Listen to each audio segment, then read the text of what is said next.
Hey guys, Tony the truck guy here again to tell you a little bit about winter tires and how to determine the size of a tire and what you do and don't want for a winter tire. So we'll first start with how to determine what size yours is. Some of these are easier to read than others. See, mine, it's pretty right out there. 31 by 10.5, R15. LT, which means 15-inch rim. LT is a higher load range, so it can carry more weight capacity. 10.5, that's how wide the tire is at this bulge going across. 31 is how many inches tall it is. Granted, normally a 31-inch tall tire only really measures about 30 inches. Here we actually have the same tire on the girlfriend's Ford, but where is it? Right here. It says LT 285 70 R17, which means that this is a metric size tire. Mine was a standard tire, goes by inches. This is a metric, so that means the first number, that was 285. The tire is 285 millimeters wide. The 70 means that's the aspect ratio, or the height. That's this part. The 70 means that 70% of the 285 is how thick this part is, from the rim to the top of it. And then R17 again for the rim size. Again, this one's an LT, so it's a higher load range. I'll actually show you how you can calculate a metric tire to come out to be a standard tire if you're trying to do a conversion. So anyway, what you want in a good winter tire is open shoulder. Okay. See how on the outer edge of the tire these come out? Well, if you look here on the Cobalt, these are all season tires, which worst tires ever in the snow. You can see this tire has mostly latitudinal lines. There's not a whole lot of open shoulder going on here. This tire is mainly for summer and getting better mileage. Show you another example of a closed tread tire. Another all season, not very much openness on the tread, on the shoulders. So that's one thing you want to look for, open shoulder. Number two, you want to have, here's more light over on this side. You want to have as many of these sipes, these zigzag cuts, as you can get, because that's more biting surface for hard packed snow and ice. It's the best traction you're going to get without studding them. Over here we have one of my favorite tires, which if you look these up on the internet, you'll see a lot of people love them. Goodyear Wrangler Duratrack. This is a 33 by 12.5 R15. One of my favorite tires in the snow. As you can see, it's got all the siping on all the lugs, big open side lugs, as well as little side biters here, and you can actually stud these, and they've even gone as far as you can see mini treads down in the tread voids. Very good tire in the snow, even pretty good in mud.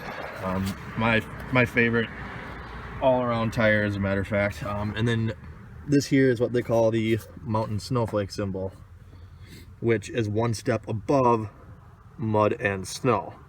M+S is mud and snow. Almost any tire can get that rating. It's not hard.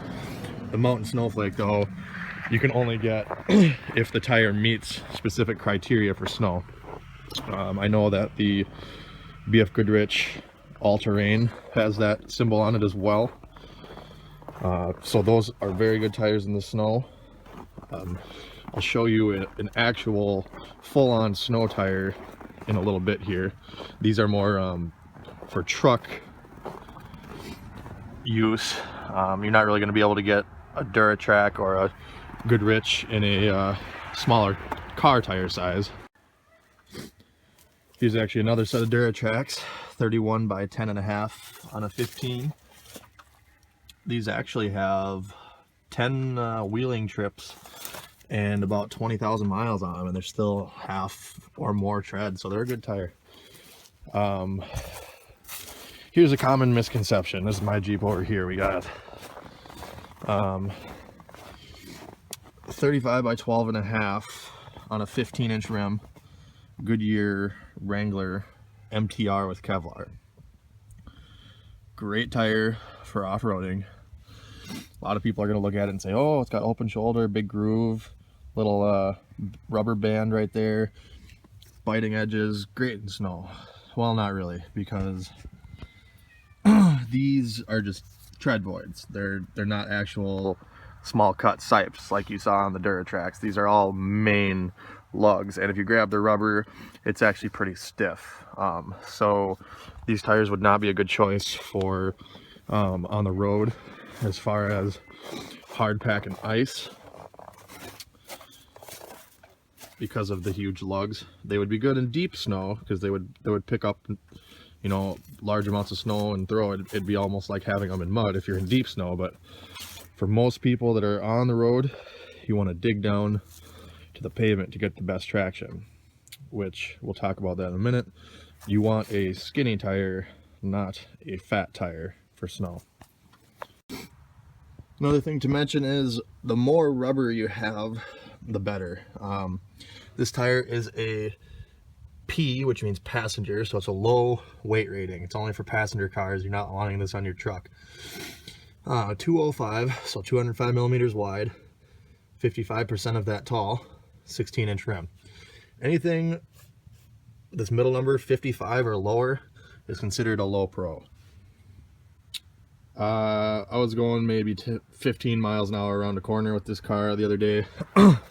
Quarter inch of snow, and I curved it and ended up having to put the spare on because the sidewall blew out because there's not enough rubber around the rim to cushion the blow. Had I had my truck, much more sidewall and a stronger rating, I feel like it would have been perfectly fine hitting that curb. This is the only time that huge fat tires come into play. As you can see, they're pretty gigantic floater tires. See this one right here too. Now, that's only because they're in 6 feet of snow in the Arctic or the tundra or whatever, and there's no chance in hell that no matter how skinny their tire is, they're never going to be able to dig down through all the snow and reach solid ground. So their only choice is to try to float on top of it. That's why they have the fat tires. But you get people that think the fatter the tire on the street, the better, because it's more tread, when in all actuality you want to have a skinnier tire, cut through the snow, get down to the pavement where the real traction's at. Here is actually my old Jeep, which you can see I had the BFG all-terrain TAKOs on it. Also, like I said, one of the tires that are rated for the most. And here is their revised all-terrain TAKO 2. You can see it's got a different sidewall, a little more aggressive tread. That one's actually mountain snowflake rated as well.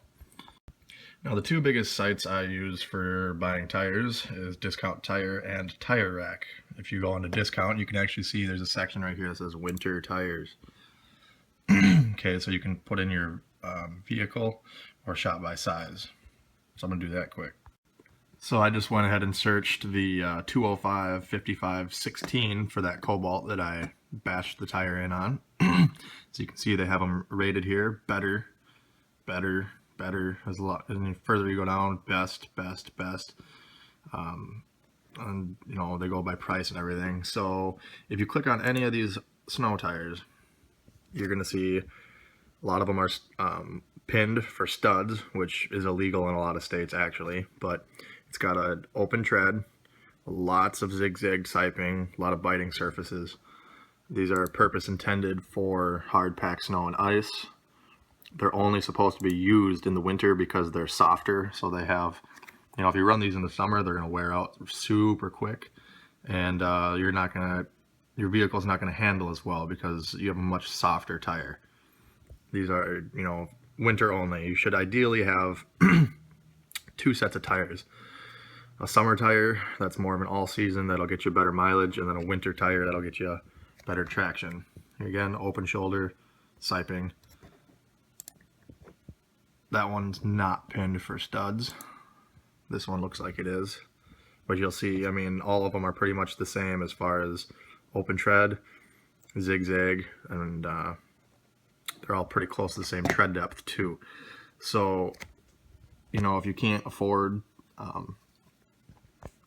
summer tires and winter tires, look for something as close to the Duratrack or the BFG that I was talking about, where it has some of the siping, like an all-terrain, but is rated for snow. I know it's kind of hard to find for cars. You really don't have much choice for all-terrain stuff like that.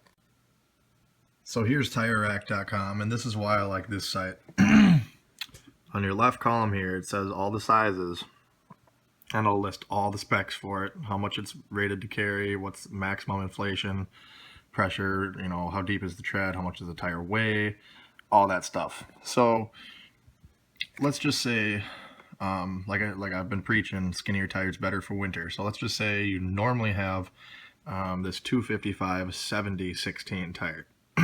Okay, it's 30.1 inches, and if you look over here, a 245, so 10 millimeters narrower, which is a centimeter, but 75% tall, as opposed to the 70, both on a 16-inch rim, that equals out to be 30.5 inch. So 0.4 inches shorter tire, but it's skinnier.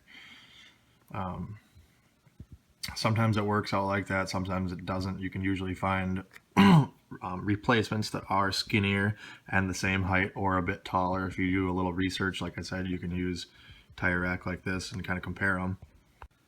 So like I said before, you can go, I just went to Google and typed in tire size calculator. So if you're trying to figure out between metric and standard tires, this will help you out a little bit. So this is actually just a basic tire size for like a Dodge Ram 275/60 R20. I'm going to calculate that out. Let's go back once. It actually says right here, your width, the sidewall, all that, revolutions per mile, circumference. But if you click calculate, it's telling you that it's equivalent to a 33-inch tall tire that's 10.8 inches wide. So that would be, obviously that's not as big as a 33 by 12.5. It's the same height, but it's skinnier. So in theory, that tire would do better on the street in the snow than a 33 by 12.5. So that's just another demonstration showing that you can substitute sizes and end up with a narrower tire that's the same height. You can actually do this calculation by hand. It's a little more complicated. So let's say we have that same tire. It's a 275. That's how wide it is.